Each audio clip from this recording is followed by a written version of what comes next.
कुरान कहता है व अक़िम्नस्सलात, नमाज कायम करो, व आतीनज़्ज़का, ज़कात दिया करो।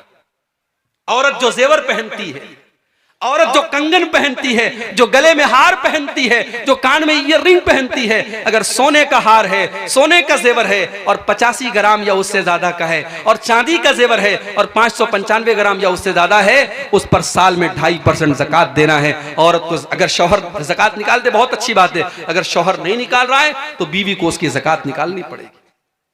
उसके बाद अल्लाह फरमाता है व अतीनल्लाह व रसूलहू, ऐ ईमान वाली औरतों तुम अल्लाह की इताअत करती रहना और रसूल की इताअत करती रहना। इन्नमा युरीदुल्लाहु लियुज़हिबा अन्कुमुर रिज्सा अहलल बैति व युतहिरकुम तत्हीरा।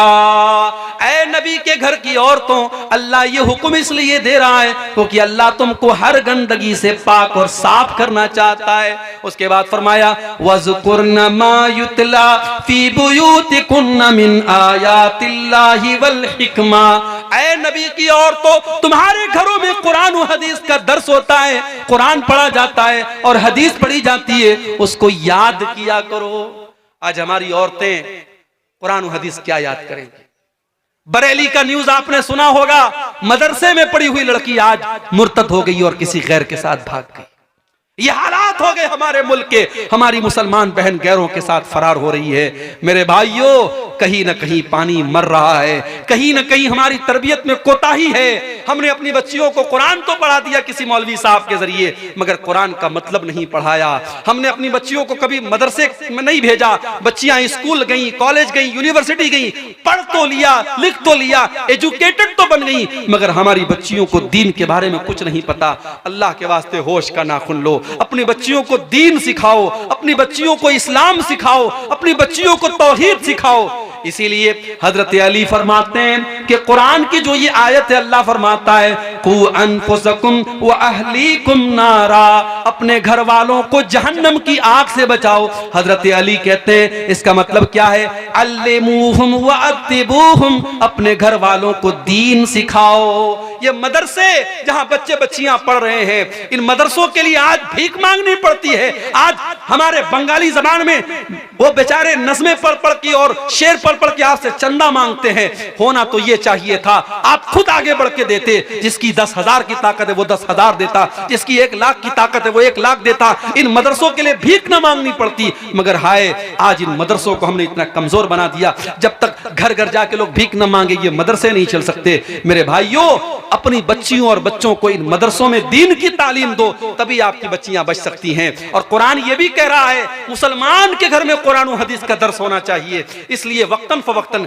साल में आपने एक बार जलसा करा लिया, बहुत अच्छी बात है, लेकिन वक्तन फवक्तन किसी आलिम के जरिए या आलिमा के जरिए घर घर भी छोटे छोटे प्रोग्राम होने चाहिए, औरतों के मखसूस प्रोग्राम होने चाहिए। आज कितनी औरतें हैं, नमाज का तरीका उनको नहीं आता, वजू का तरीका उनको नहीं आता, गुस्ल का तरीका उनको नहीं आता, पाकी नापाकी के मसले उनको नहीं आते, तौहीद का मसला उनको नहीं आता, शिर्क क्या है उनको नहीं आता। कितनी औरतें हैं कितने शिरकिया कामों में पड़ी हैं। मेरे भाइयों, कुरान कहता है वज़कुरना मा युतला फी बुयूतिकुन्ना मिन आयातिल्लाहि वल हिकमा। ऐ नबी की औरतों, अपने घरों में कुरान और हदीस जो पढ़ा जाता है उसको याद करो।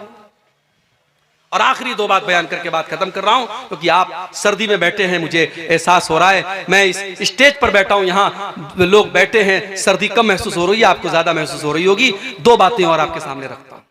घर को अगर जहन्नम की आग से बचाना है मेरे भाई, घर में मोहब्बत पैदा करो। बीवी अपना हक अदा करे, शौहर अपना हक अदा करे। आज शौहर आते हैं, मौलवी साहब ऐसी तकरीर कीजिए औरत एकदम मेरी खिदमत गुजार बन जाए। औरतें ये चाहती है ऐसी खिदमत, ऐसी तकरीर करे कि शौहर बिल्कुल उनके ताबेदार हो जाएं। बीवी चाहती है शौहर उसका हक अदा करे, शौहर चाहता बीवी उसका हक अदा करे।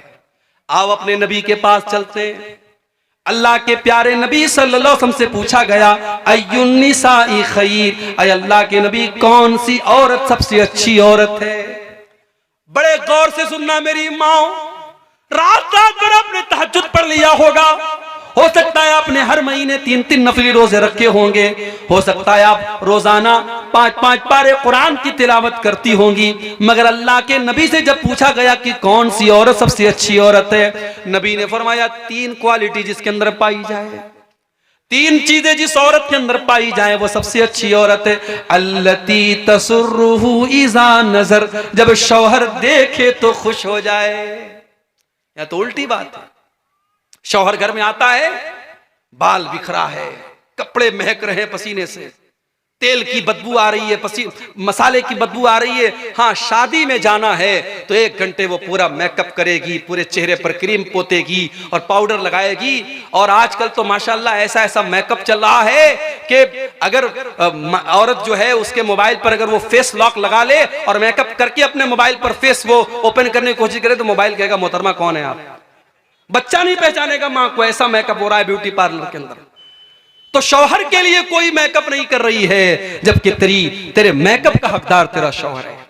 जब तुझको मालूम है मेरा शौहर रात को 10 बजे आता है, 9 बजे बैठ जा मिरर के सामने, आईने के सामने, और अपने आप को इतना सजा ले, इतना संवार ले, इतना खूबसूरत बना ले कि शौहर जब बाहर की टेंशन लेके आए और बीवी का चेहरा मुस्कुराता हुआ देखे, उसके बदन की खुशबू को महसूस करे, तो शौहर की सारी थकावट दूर हो जाए। अल्लती तसुर्रुहु इज़ा नजर, जब शौहर देखे तो खुश हो जाए।